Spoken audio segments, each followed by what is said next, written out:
Hey folks, I don't know about you, but for me, inflation has got prices going through a roof I can no longer afford. Wages are just not keeping up with the cost of living. And as much as I love all you folks who support me by watching my videos and liking and commenting and all that, and I especially appreciate those who support me on Patreon at patreon.com/radicalreviewer, the reality is I gotta make some changes in my living situation to make ends meet. So I decided to put an ad up online looking for a roommate. Pretty standard stuff. Just looking for someone who is reliable and clean. You know, a chill person to split the apartment bills with. Sorry, force a habit. That must be a prospective roommate now. Let's go see. Hey, you responded pretty quick to my ad. I'm assuming you read my criteria for a roommate, right? A reliable, clean, chill person to cover half the rent? Yes. I am legally a person. It's a weird way to word that, but okay, cool. Well, tell me about yourself. What do you like to do? I only have one interest: increasing profits for shareholders. Hey, I know you. You're that jaywalking punk anarchist. Hello, this is the Radical Reviewer taking a look at The Corporation, The Pathological Pursuit of Profit and Power by Joel Bakan, Free Press Books, 2004. I don't hear too much about it these days, but in the years from the WTO protests of the 90s to the Citizens United Supreme Court decision and the Occupy movement of the 2010s, the concept that corporations are people was a big topic of debate.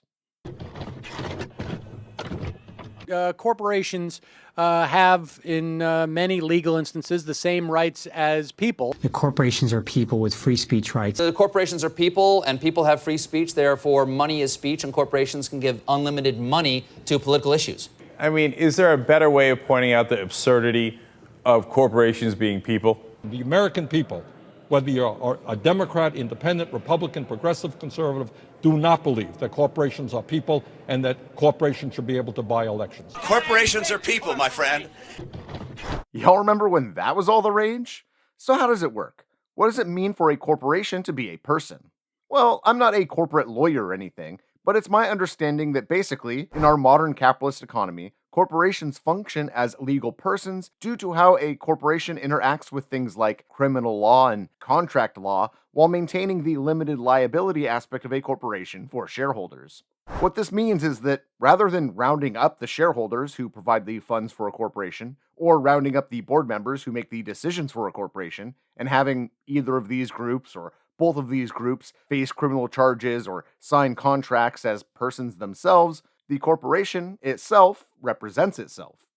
The corporation has a separate identity such that it can sue and be sued.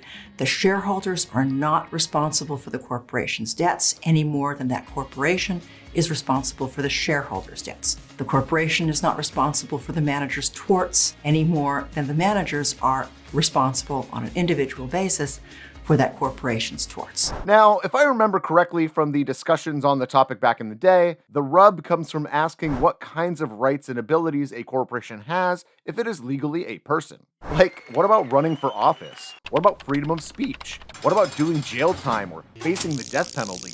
Hell, facing mortality. This book primarily asks one specific question. If corporations are people, what kind of people are they? What's their moral framework, their goals, their motivations? Are they upstanding citizens, generous, saintly, or perhaps antisocial, narcissistic, or sociopathic?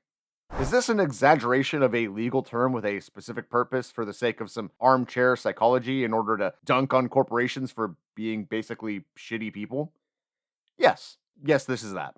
So let's discuss all of this and more as we take a look at the text in depth, starting with Chapter 1, The Corporation's Rise to Dominance.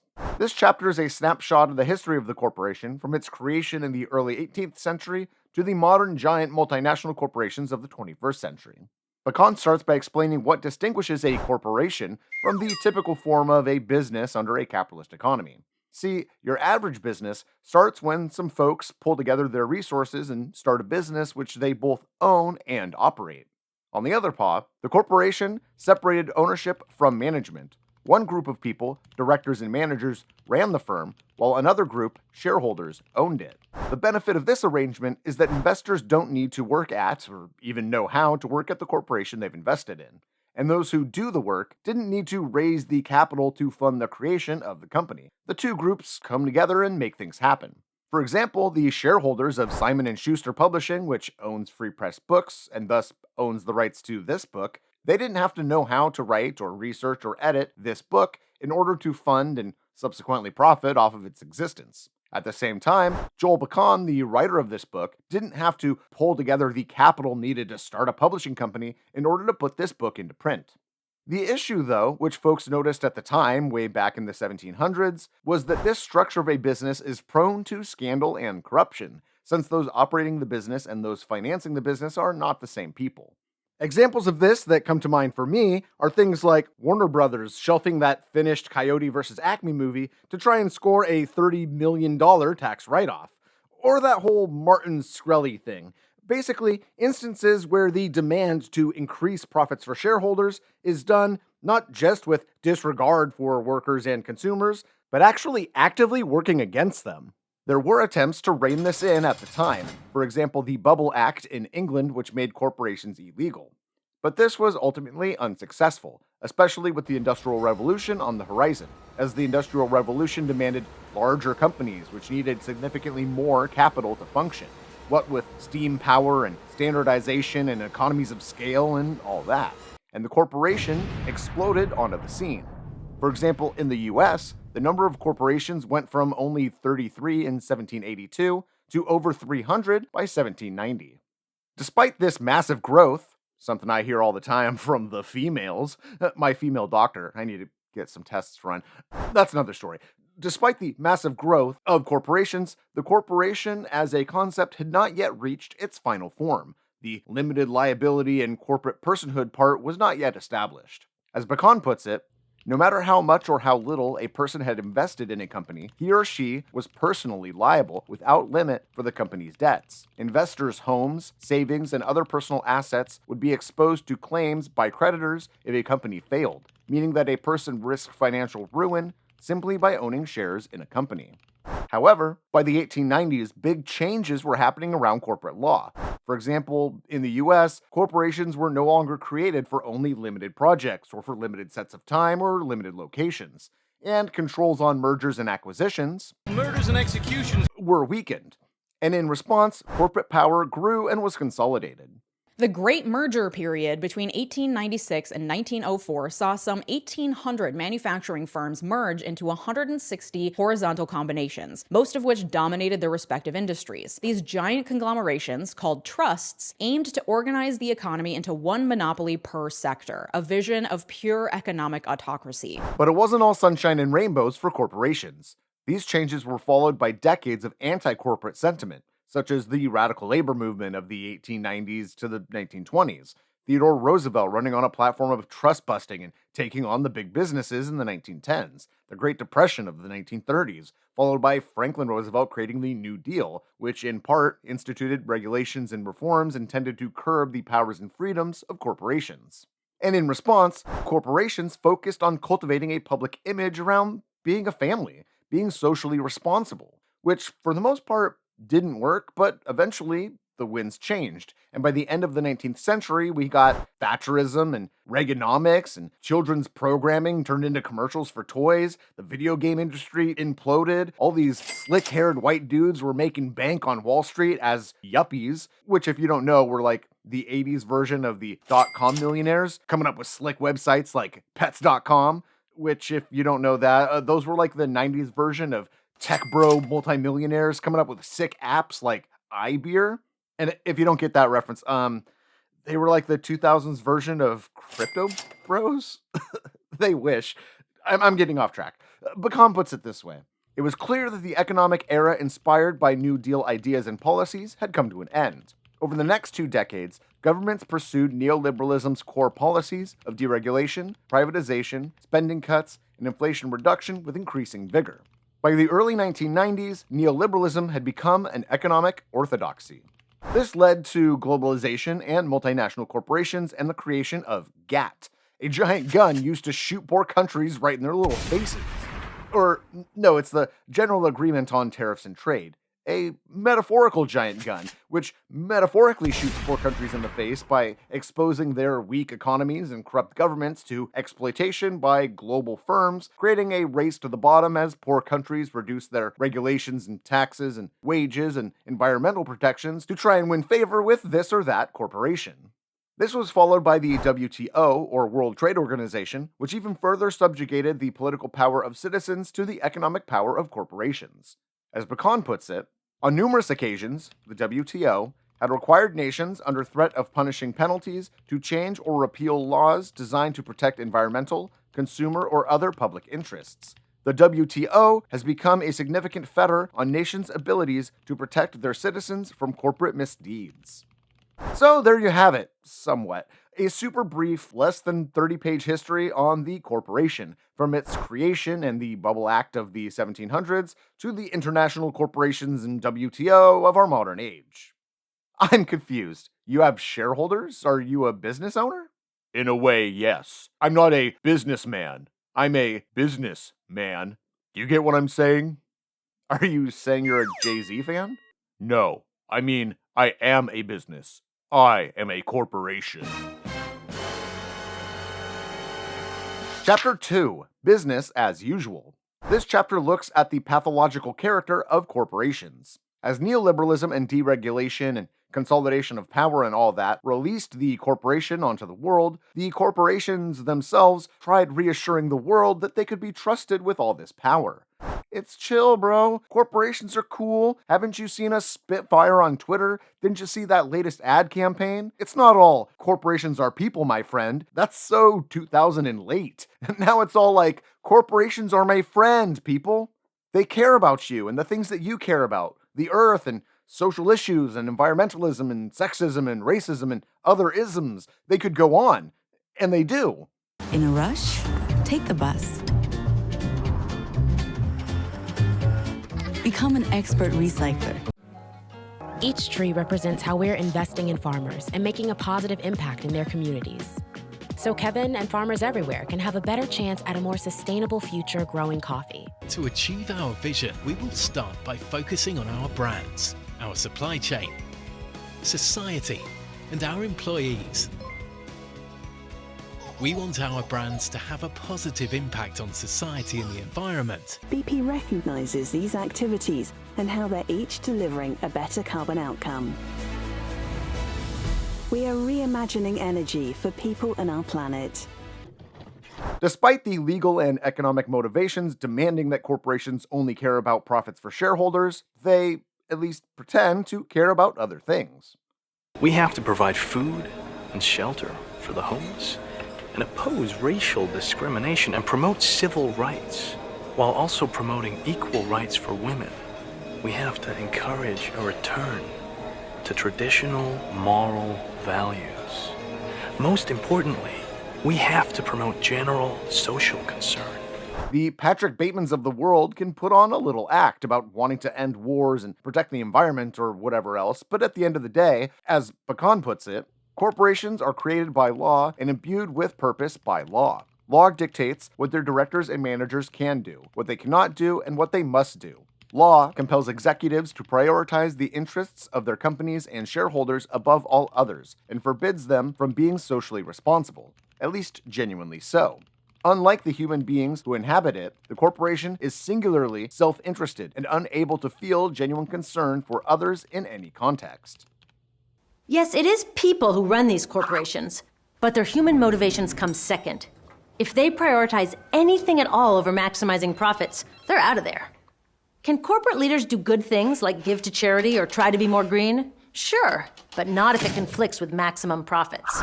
This is why when corporations put on their Patrick Bateman pretending to care about social justice mask, it's completely superficial. The causes they support often just benefit the companies themselves, like Starbucks funding education and infrastructure to benefit coffee growers, or BP doing carbon buybacks. Or the causes they support just don't reflect back on the company at all, like IKEA promoting taking the bus and recycling to cut down on your carbon output, or Pepsi trying to tell us that lynchers need thirst quenchers.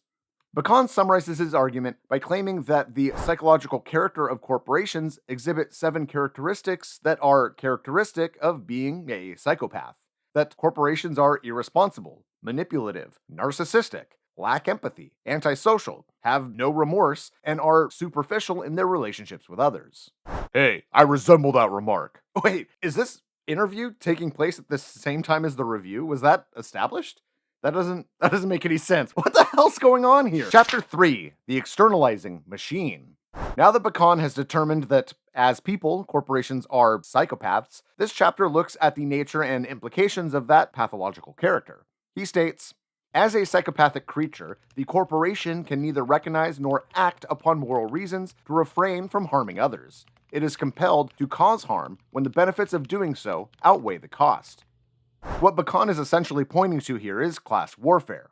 It works like this. What does a customer want? A product of the best quality for the cheapest price. And the corporation wants the exact opposite, to produce goods and services as cheaply as possible and sell them for as much as possible. What do workers want? To work as leisurely as possible for the most pay. And what does the corporation want? Say it with me now, everybody. For workers to work as hard as possible for as little pay as possible. Owners want workers to work as hard as possible for as cheap as possible, and the workers' goals are the exact opposite. In capitalism, in class warfare, you want to work as leisurely as possible for the most pay, and your boss wants you to work as hard as possible for as little pay as possible. Your boss wants you to work as hard as possible for as little pay as possible, and you want the exact opposite. These motivations impact all aspects of commodity production and exchange. A customer might want a quality pair of socks that won't get holes in them after a few months, but the company wants the customer to buy as many socks as possible. So, what's good for the business is bad for people. Employees might want dental insurance or paid maternity leave because that's good for people, but those things cut into profits and so are bad for business. A worker who produces airplanes probably wants quality tools and ample team members and ample time to build a quality product, and the customer probably wants that too.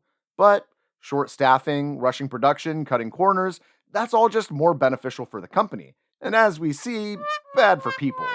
Looking at one aspect of this, Bakan looks at the term externality, which he defines as all the bad things that happen to people and the environment as a result of corporations' relentless and legally compelled pursuit of self-interest. I, however, think this is a reductionist view of the term externality.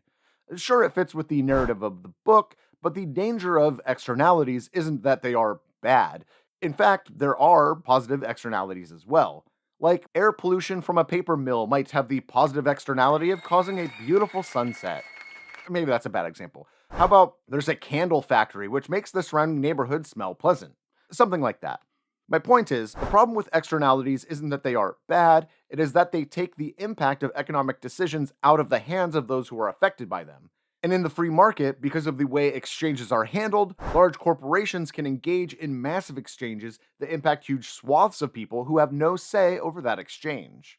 And although externalities can be positive, they tend to be negative because of the nature of exchange under capitalism. You see, in the air pollution and sunsets example, the company benefits from those impacted parties, those suffering the pollution, not having a say in the corporation's economic activity. Whereas in the candle factory good-smelling town example, it's likely that nothing would change about this exchange if everyone impacted was given a say in the decision-making process, such as the people who live around the factory having a vote on saying they enjoy the smell of the candles, thus making this no longer an externality. Bakan finishes the chapter discussing some of the other horrors that corporations engage in, such as creating sweatshop conditions, violating laws, polluting waterways, selling faulty products, and stuff like that. And he concludes, by design, the corporate form generally protects the human beings who own and run corporations from legal liability, leaving the corporation a person with a psychopathic contempt for legal constraints, the main target of criminal prosecution. For a corporation, compliance with the law, like everything else, is a matter of costs and benefits. Well, listen, let's see where you stand on the expectations for being a roommate. I know it might not look like it, but being clean is important to me, so tell me about a time that you cleaned up a mess. Well, this one time, completely by accident, running a fertilizer plant at 600% beyond capacity led to a total accidental and unpredictable massive explosion. But luckily, I was able to get a lot of donations and volunteers to help with the situation, and I even got a huge write-off on my taxes that year, so the mess was actually a net positive for shareholders. So that was pretty cool. Okay, but was the mess cleaned up? Was it? Chapter 4, Democracy Limited. This chapter and the next one covers the nature of corporate power over society. Bakan states, as institutional psychopaths, corporations are wont to remove obstacles that get into their way. Regulations that limit their freedom to exploit people in the natural environment are such obstacles, and corporations have fought, with considerable success over the last 20 years, to remove them. The law's ability to protect people and the environment from corporate harm has suffered as a result. Getting the most extreme example of corporations putting profits over people in regards to political power in the democratic process, Bakan discusses companies who worked with the Nazis. For example, GM manufacturing trucks for the Nazis, IBM creating the accounting calculating system used to run the work camps and the death camps of the Holocaust, and Bakan reminds us that it should not be forgotten that many US corporations today regularly do business with totalitarian and authoritarian regimes. Again, because it is profitable to do so. From here, Bakan discusses the business plot of 1934, a conspiracy in which a bunch of industrialists in the US tried to recreate the fascist military coups of Italy and Germany by enlisting a highly decorated veteran, Smedley Butler, to raise an army and overthrow Franklin Roosevelt's New Deal, pro-regulation, pro-worker, pro-consumer, anti-business, commie regime. Although the plot ultimately failed, with Butler exposing it to the government at a secret House Un-Americans Activities Committee session in 1934, Bakan warns us that even though this particular, ridiculous, practically comic book villain plot failed, the anti-democratic, anti-regulation, anti-worker demands of corporations ultimately succeeded. He states, without bloodshed, armies, or fascist strongmen, and using dollars rather than bullets, corporations are now poised to win what the plotters so desperately wanted: freedom from democratic control. Bakan looks at some examples of this, such as corporate lobbying, the revolving door between corporations and the government, things like that, the peak of which perhaps being the Citizens United Supreme Court decision, which took place a few years after this book was published, and determined that if corporations are persons who have freedom of speech, then that speech should not be impeded, thus giving corporations a freer hand in election finance chicanery. Concluding this look at deregulation and corporate meddling with the government, Bakan states, no one would seriously suggest that individuals should regulate themselves, that laws against murder, assault, and theft are unnecessary because people are socially responsible. Yet, oddly, we are asked to believe that corporate persons, institutional psychopaths who lack any sense of moral conviction, and who have the power and motivation to cause harm and devastation in the world, should be left free to govern themselves. Okay. I feel like you failed the cleanliness category, but do you fit the other requirements of being an acceptable roommate? Are you reliable? Are you chill? Are you reliable? Are you reliable and chill? Answer the question. Are you reliable and chill? Are you? Chapter 5, Corporations Unlimited.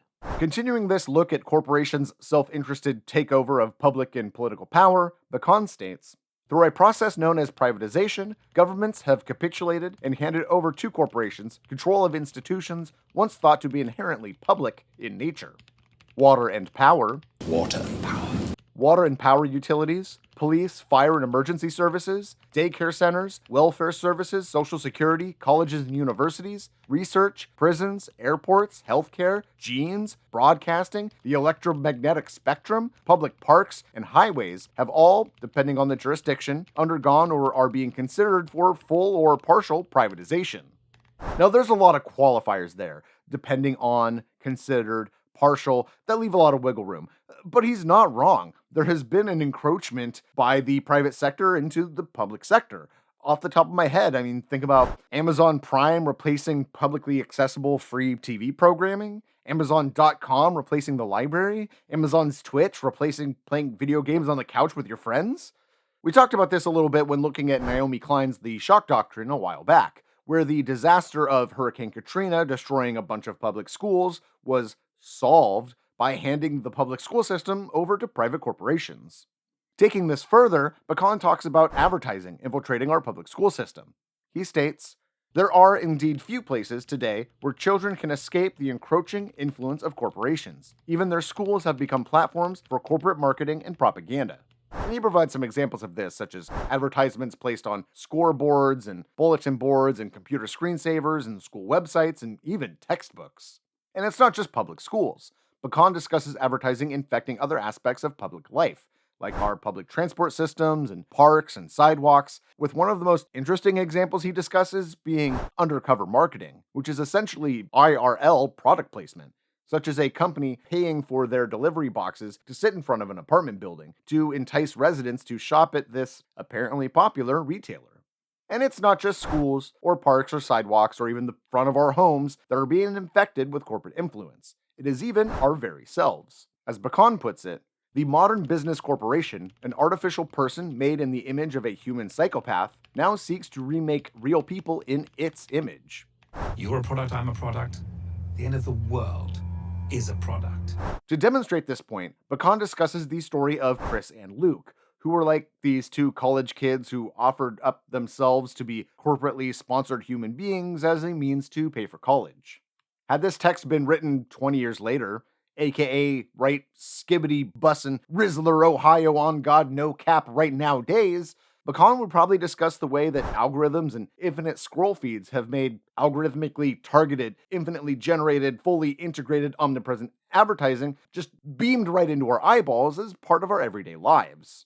We are posting. Content creation has become the new way to engage with society, not judged by the content of our character per se, but by the content of our branding on social media. Prospective employers checking your Twitter feed and Facebook account and your LinkedIn or whatever else. Brands being sassy on Twitter and trying to become our friends. Influencers billing themselves as our friends and as brands at the same time. Professional content creators having sponsored content or even creating their own goods. Mr. Beast Burger, anyone?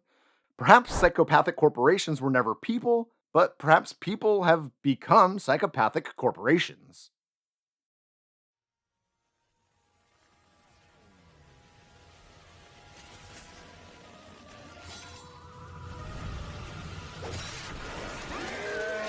Chapter 6, Reckoning.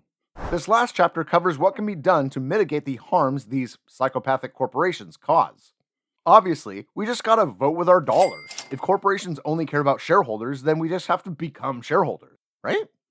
Well, Bakan argues that though it may be true that in the United States, roughly half of the population owns some corporate stock and thus can participate in shareholder democracy, the other half are entirely disenfranchised. And even among those who do own shares and thus have votes, most only relatively few, meaning that they have very little voting power.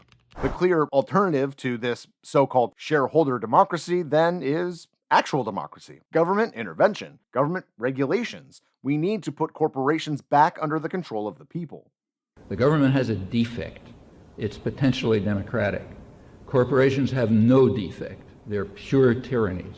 But what about the power that corporations have within the government through financing elections and lobbying and the revolving door between corporations and the government, regulatory capture, and all of that? Bakan offers the following solutions to improve our regulatory system. Regulations should be made more effective by staffing enforcement agencies at realistic levels, setting fines sufficiently high to deter corporations from committing crimes. Regulations designed to protect the environment and people's health and safety should be based upon the precautionary principle. Local governmental bodies, such as city councils and schools and park boards, should play greater roles in the regulatory system. The roles of trade unions and other workers' associations in monitoring and regulating the behavior of corporations should be protected and enhanced. But those solutions are impossible without strengthening our political democracy. Bakan offers the following solutions to strengthen our political democracy.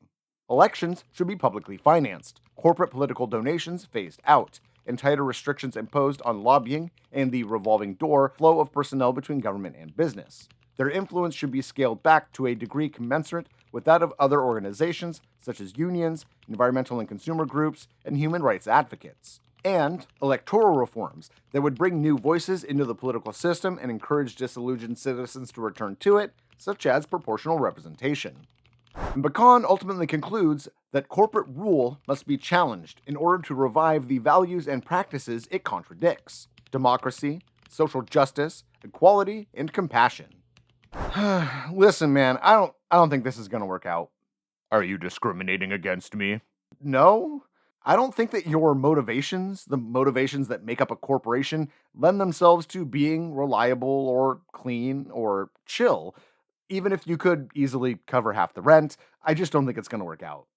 Huh, whatever, man. I don't need you. I don't need an apartment. I don't need to live anywhere. I live everywhere. I never sleep, and I will never die. I never sleep, and I will never die. Do you get it?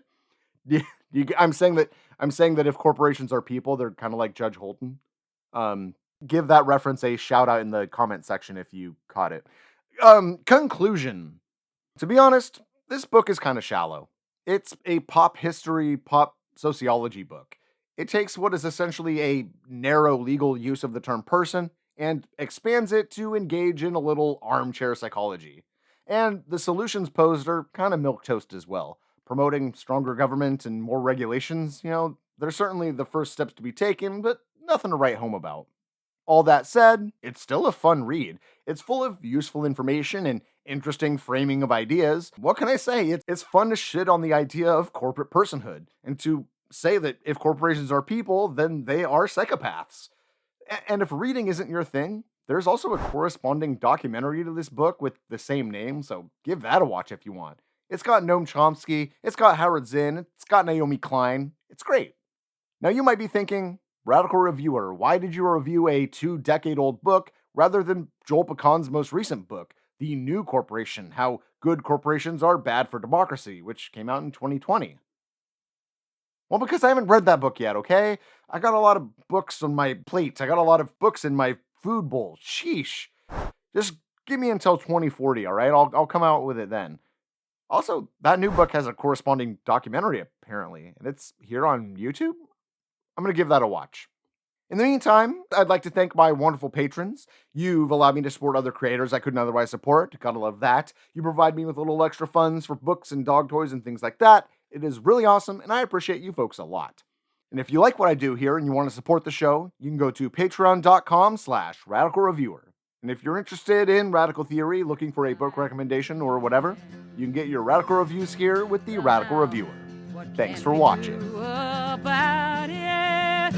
To these men of power and might, well, I tell you, Mr. Capitalist, we are going to fight, fight, fight. I just realized, I make references to American Psycho a bunch of times in this video. I use some clips from the movie. The corporation character is, based on the Giga Chad of Patrick Bateman. Why didn't I just use a quote from that movie, like maybe the, I learned nothing quote, or this confession has meant nothing quote, as the last thing the corporation says, instead of doing this weird Judge Holden Blood Meridian reference out of nowhere. But the video's done now, so whatever. Okay, bye.